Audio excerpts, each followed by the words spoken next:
¿Por qué te conformas con una persona que insiste en tratarte como una simple persona más?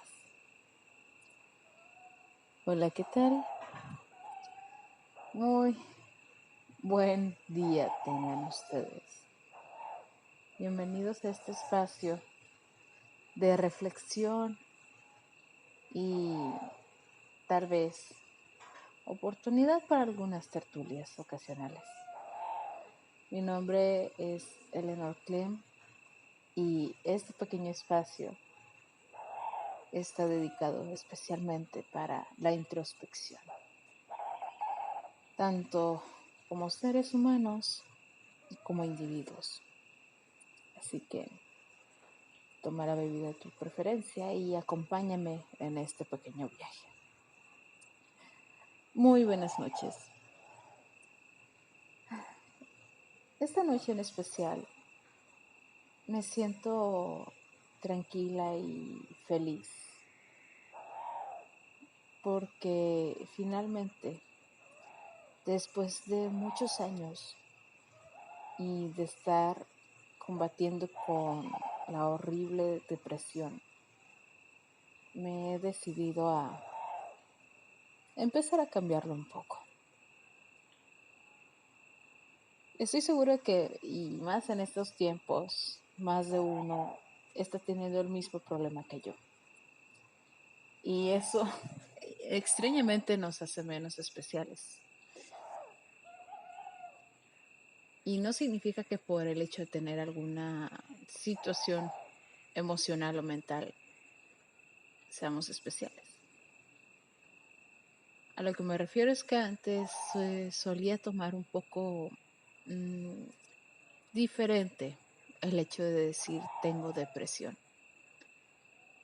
Por la situación de cuarentena y el encierro en el que hemos estado muchos, pues se nos ha agravado o han surgido brotes masivos de esto.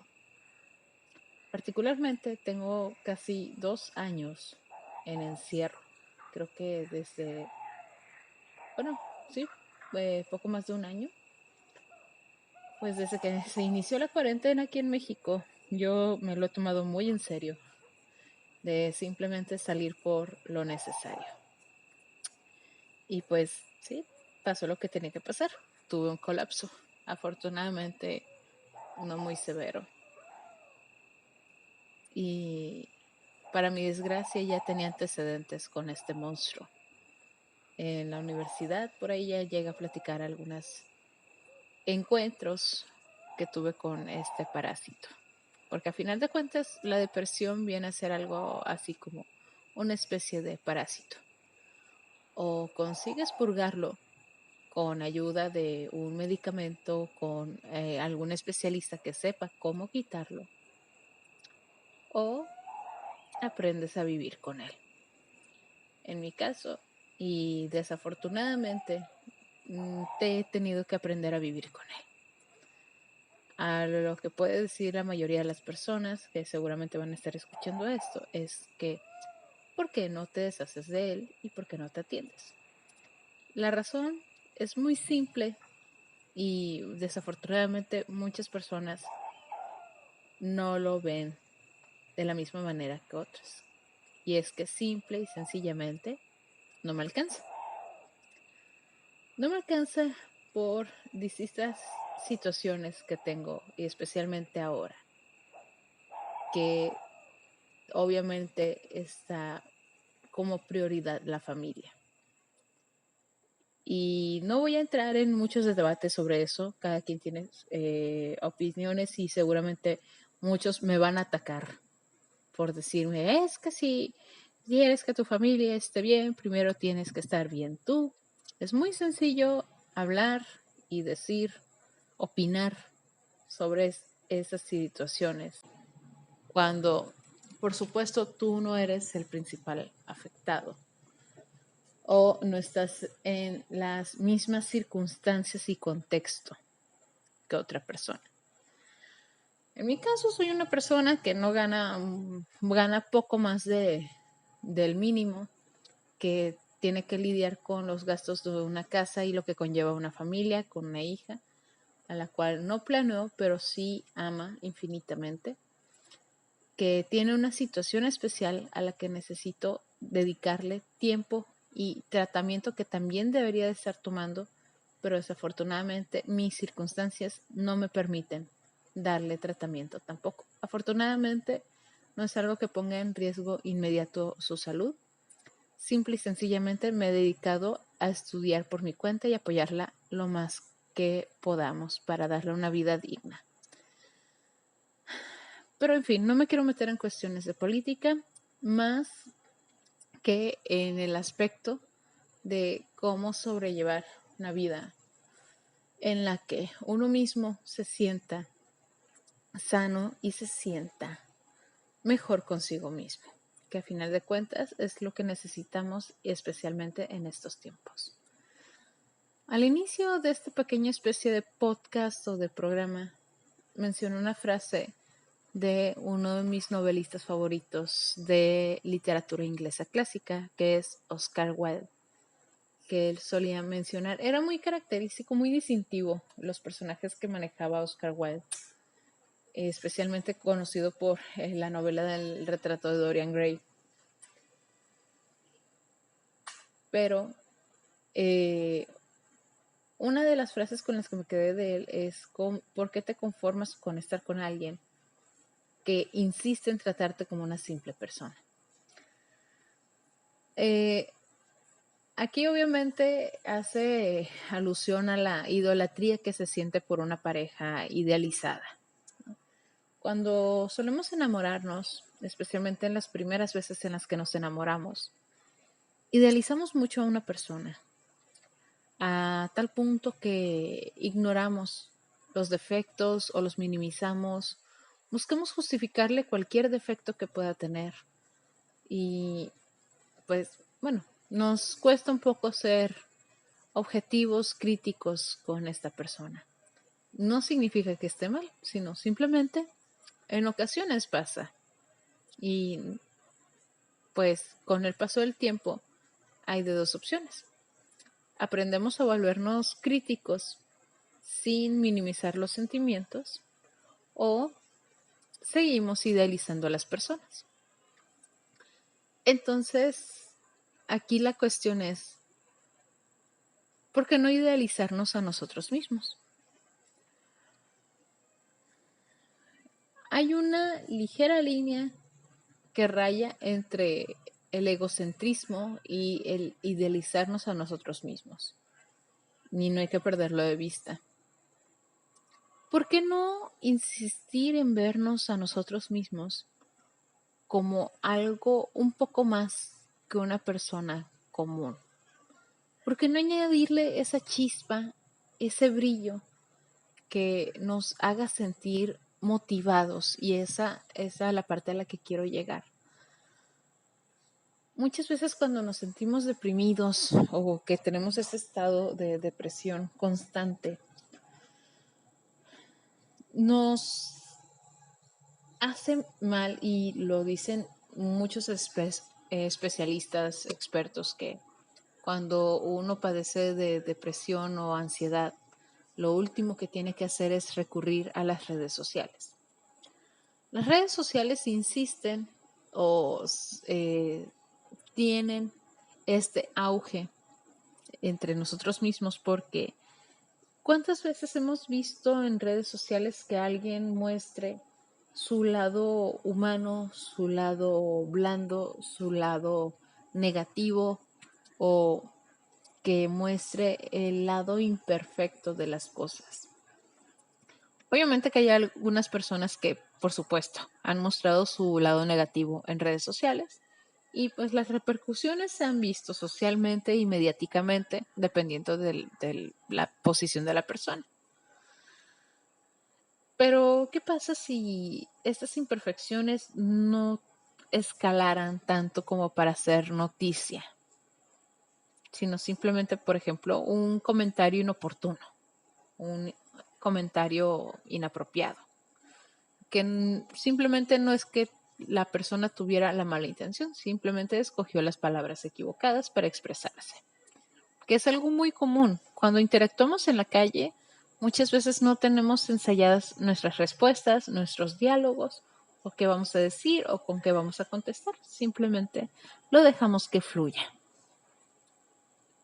Hay algunas personas que hacen lo mismo en Internet y la consecuencia es muchas de ellas terminan linchadas, acosadas o perseguidas incluso. Vaya, basta simplemente con que escribas la palabra tortilla y Facebook te da un lindo bloqueo de 3 días. Y no es que hayas dicho la palabra tortilla como una especie peyorativa o ofensivas a cierto grupo de personas con una determinada orientación sexual. Simplemente dijiste, ¿a cuánto está el kilo de tortilla? Genuinamente, preguntabas por el alimento. Pero no, Facebook optó por tomar esta palabra que utilizaste como una especie de ofensa o un peyorativo hacia cierto sector de la sociedad. Y no por eso significa que la sociedad pues esté mal. Bueno, puede que lo esté, pero seamos sinceros. ¿Cuántas personas se necesitan o qué se necesita para hacer que la sociedad cambie? Hay muchísimos factores e incluso el número de personas que influyan o traten de influir en el cambio no bastan. ¿Cuál es la respuesta más sencilla? Uno mismo tiene que hacer el cambio. Perdone que me desvíe un poquito más hacia lo político, pero voy a tratar de regresar un poco al punto de este programa.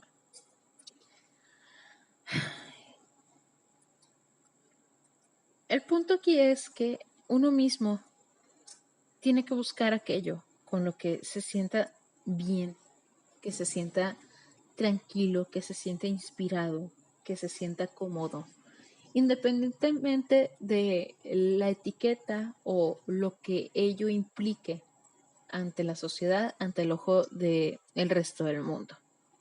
Lo que importa eres tú, después tú y al final estás tú. Esa es una frase que una persona muy querida y muy cercana siempre me suele decir y pues tiene toda la razón del mundo.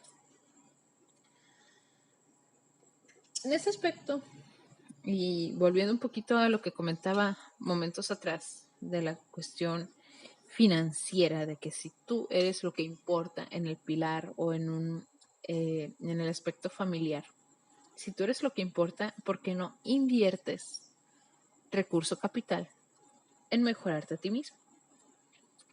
Es sencillo, porque ese es el último paso que se sigue cuando realmente quieres estar bien. El primer paso y el más importante es arreglar tu estado de ánimo. De nada sirve que tomes todos los medicamentos, que vayas con los expertos más capaces del mundo y no sirve de nada gastar o invertir cientos o miles de dólares o de dinero. No importa cuánto dinero lo inviertas, si tu estado de ánimo no es el propicio para aceptar o empezar un cambio, una adaptación, sacarte de tu status quo, porque seamos sinceros, la mayoría de los que no hemos hecho un cambio es porque no tenemos la necesidad de hacer el cambio. Estamos cómodos, nos sentimos en nuestra zona de confort y nos aterra salir de esa zona de confort. Entonces, ¿cuál es la mejor opción a seguir para poder iniciar el cambio? Perderle miedo a hacer el cambio. Tratar de romper una rutina, tratar de incorporar cosas nuevas. Y cada quien tendrá su manera de hacerlo, tendrá su propio ritmo de hacerlo. Pero el principal factor es perder el miedo. Lo segundo es tratar de sentirte cómodo con el cambio. e incluso sentirte cómodo con lo desconocido. Comento esto porque en los últimos meses en los que estuve completamente desaparecida, me pasó precisamente eso. Entré en un estado de pánico y de terror con los cambios y todas las situaciones que se me vinieron encima. Entre ellas estuvo el diagnóstico de mi hija, que al principio me cayó como una cubeta de agua fría en la espalda. Después vinieron otras cuestiones familiares que no voy a platicar, porque no tengo permiso para comentarlas y no soy la única implicada. Pero después vino también la situación laboral de mi esposo. Actualmente pues estoy corriendo enteramente, completamente sola, con un poco de ayuda de la familia afortunadamente, pero prácticamente estoy corriendo con la situación de mi familia por mi propia cuenta. Y hasta el momento no me quejo, afortunadamente pues ha habido cabeza para manejar la situación y pues que por lo menos lo básico, lo más básico no falte. Pero es una situación intimidante. No es la primera vez en la situación en la que estoy así, en una situación así.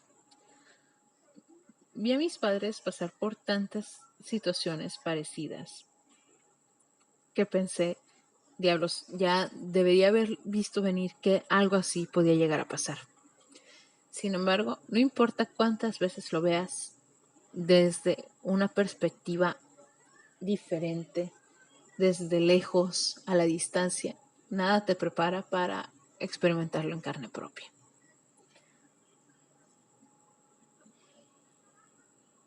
Obviamente entré en pánico y una frase que suelo acuñar mucho es: después del miedo viene el caos.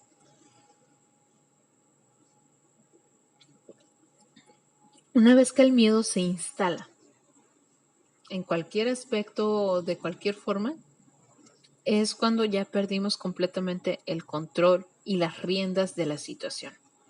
Somos incapaces de actuar, incapaces de resolver y somos incapaces de hacer nada una vez que dejamos que el miedo actúe.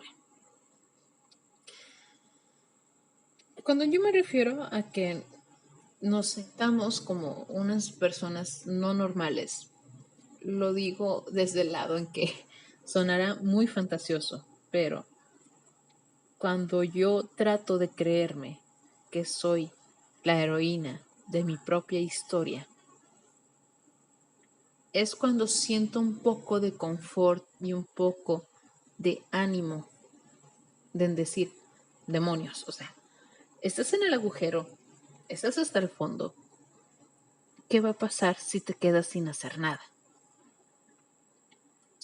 Piensa en insertar aquí el héroe que quieran de cualquier historia. ¿Qué hubiera pasado si ese protagonista se hubiera quedado sentado sin hacer nada?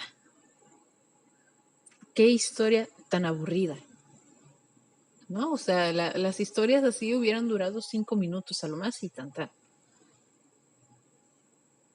Y pienso, si mi vida fuera un libro, ¿querría leerlo? Esa fue la primera pregunta que me hice después de esta serie de crisis y de dilemas existenciales, después de esas circunstancias, y fue cuando dije, la respuesta es no. Qué triste es decir que si tu vida fuera un libro, no quisieras leerlo. Si tu vida fuera una película o fuera una serie, ¿querrías verla? Y decir no. Es muy triste, por lo menos para mí me resulta muy decepcionante. Entonces se dejó venir un poco más la depresión, hasta que dije, bueno, porque tiene que ser así, porque tiene que continuar así. Muchas historias no inician los primeros años del protagonista, ni siquiera la mitad de la vida del protagonista. Muchas veces la historia del protagonista inicia pocos años de que muera incluso. Tal vez porque era apenas entonces su momento para iniciar con su historia, comenzar a actuar.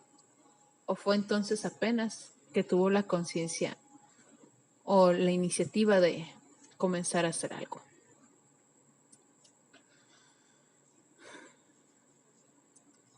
Fue entonces cuando dije, bien, manos a la obra. Vamos a hacer que esta historia se vuelva una buena historia. Y entonces comencé a retroceder un poco en mi línea temporal. Y rescaté un par de cosas que solían hacerme sentir bien cuando era más joven. Hablo de cuando era niña. Cosas que si se las comento a las personas de manera abierta y precisamente ese comentario que solía hacerme seguido y de manera muy constante mi madre, es que si este tipo de cosas que a mí me hacían sentir bien, que me traían tranquilidad, que incluso me hacían sentir especial en un aspecto positivo, si las compartía con el mundo, me iba a ir horriblemente mal. Eso sumado a ciertas experiencias que tuve relacionado con eso que me hicieron retraerme un poco. Pero en fin. Entonces me dije, bueno, ¿por qué no? ¿Por qué no volver a esos viejos hábitos que me hacían sentir bien, incluso me hacían sentir un poco más fuerte de lo que en verdad soy? Últimamente he estado muy adicta a TikTok, siendo que antes en la vida me hubiera imaginado usando TikTok, pero más en el aspecto como espectador, ¿no? Tengo por ahí un par de videos haciendo algunas contestaciones, pero soy más de meterme a curiosear. Y me sorprendió la cantidad de personas que comparten ese hábito, ese gusto junto conmigo. Y eso fue lo que me llevó al siguiente paso en quitarme un poco el miedo de aceptar esto que me gusta, que de alguna forma parte de mí, que incluso mi esposo es escéptico ante ese tema y no es dado a hablar de él, ni siquiera le gusta. Y aún así me ayudó a quitarme el miedo de decir, sí, quiero volver a eso, quiero volver a tomarlo porque era algo bueno para mí. No significa que me esté volviendo loca o no significa que no esté bien, simplemente forma parte de mí, sí. ¿Es raro? Sí. La gente podría tacharme de loca o de crédula o cualquier otra cosa peyorativa si lo digo abiertamente. Sí. Especialmente ahora que la quema de brujas está todo lo que da hoy en día. ¿Es algo que me va a hacer daño si lo retomo a pesar de que es del pasado? Francamente no lo creo. Y pues así es como inicia esta historia. ¿Y tú qué tal? ¿Cómo te has sentido en esa época de encierro? ¿Cómo te ha ido con la ansiedad o con la depresión? ¿Cómo te ha ido con tus demonios internos? ¿Y cómo te ha ido tratando de sobrellevarlos? Me encantaría escuchar sus experiencias y escuchar cómo es que a ustedes les ha ido y comparar puntos de vista, tal vez. Y la manera en la que yo estoy haciendo las cosas a lo mejor no es la mejor. Pero sí, un error que he cometido constantemente desde hace muchos años hasta ahora es que me he subestimado mucho. He cometido infinidad de errores por no hacerle caso a mi intuición y no hacerle caso a mi propio criterio,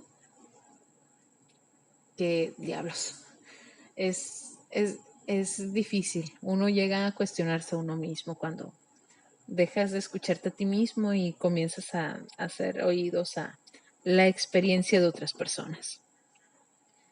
Pero siempre es una buena oportunidad para compartir puntos de vista. Pues bueno, no quiero extenderme demasiado más en esto, así que de momento voy a dejar esto hasta aquí y nos veremos en el siguiente episodio. Me encantaría estar leyendo sus comentarios. Cuídense mucho, esta ha sido su amiga Eleanor Clem. Nos vemos en la siguiente.